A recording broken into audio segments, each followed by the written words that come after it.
अभी मेरे ख्याल से बगल में होते तो ये कुछ, लेकिन मैं रोक लेता तब भी इनको, भाई है मेरे। देखिए यहाँ पर, वो आपके भाई अलग वाले, यहाँ पर समाजवादी पार्टी है, कांग्रेस है, भाजपा है जी।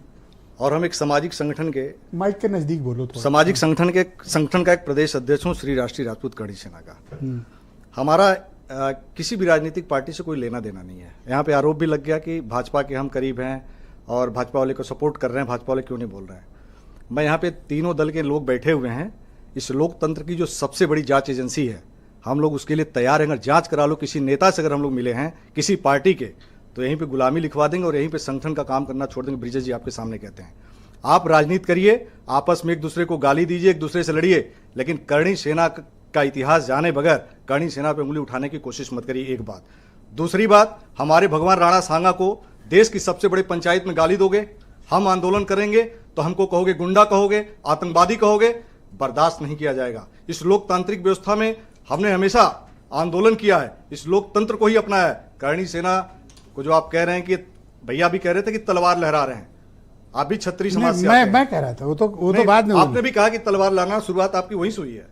कांग्रेस के बड़े भैया ने कहा कि अच्छा, आज मैंने गेम प्लान किया कि इन लोग को राजपूत समाज के ही प्रवक्ताओं को बुलाया है, मुझे ताकि सब क्लियर हो जाए सबका। मुझे बोलने दीजिए। हाँ।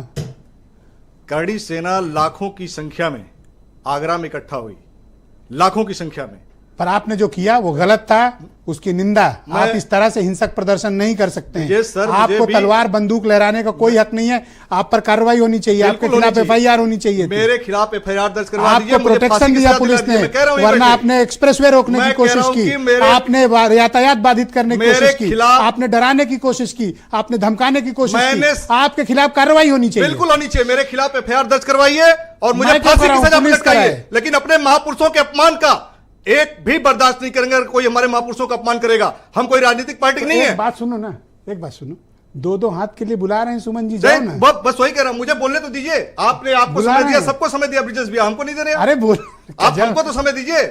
सबका यही आरोप है। करणी सेना, सुन लो, सवाल नहीं बोलना, लंबा देंगे समय, सुन लो। बुला रहे हैं सुमन जी, जाओ ना, दो हाथ कर लो। देखिए, अभी सपा के प्रवक्ता जी ने बोला यहाँ पर सुमन जी बुला रहे हैं। सुमन जी का मानसिक हालत ठीक नहीं है। उनको जो है, उनके जो मुखिया हैं, इनको नूर मंजिल अस्पताल में भर्ती करा करके उनका इलाज कराने की जरूरत है। एक तो उनकी उम्र हो गई है, और उसके बाद जब अभी वो कह रहे थे कि प्रशासन को हटा दो, ये भी आपने सुना होगा उनका बयान। जब आगरा आंदोलन के पहले, आगरा आंदोलन जब अभी हम लोग नहीं किए थे 12 तारीख वाला, उस समय वो कह रहे थे कि प्रशासन को हटा दो, हम अकेले खुद निपट लेंगे। जब करणी सेना ने आंदोलन का डेट रखा तो कोर्ट जाने लगे, और उसके बाद जो लगे सुरक्षा की मांग करने। सवाल और ले लो मेरे से। अब तो बुला रहे हैं कि आओ, मैदान तैयार है, 19 तारीख को जाओगे। देखिए, ये पढ़ा लिखा वर्ग है सर, ये पढ़ा लिखा वर्ग है। करणी सेना को जो गुंडा बताने की कोशिश करते हैं, आतंकवादी बताने की कोशिश करते हैं, नहीं, डरने की जरूरत नहीं। क्यों डरना भाई? तो 19 को जाओ ना। किससे डरना है? 19 को हम लोकतांत्रिक तरीके से लड़ने वाले लोग हैं। 19 को आप जाओगे? नहीं सर, नहीं सर, मैं दूंगा समय sir, please wait sir, please sir, please शांत हो जाइए। समझ लीजिए, आप करणी सेना मत बनिए, नहीं आप गलत मत बोलिए सर, आप शांत हो जाइए। देखिए, आप 19 को जाओगे? मैं देखिए 19 को जाने की कोई बात नहीं है। 19 को जाएंगे हम। मतलब डर गए? नहीं, बिल्कुल डरने की क्या बात है भाई, आपके कहने से ज्यादा। नहीं, हम संविधान का सम्मान करते हैं। संवैधानिक तरीके से हमने आंदोलन किया है, संवैधानिक तरीके से। हमने तलवार लेके गर्दन काटी है, लाखों लोग इकट्ठा हुए थे, तलवार लेके गए थे, नहीं उठी, किसी का गाड़ी नहीं तोड़ा गया, लाखों लोग। अच्छा, अब आगे बढ़ते, 1 सेकंड रुकिएगा। मैं रवि भट्ट जी को आमंत्रित करता हूं। बहुत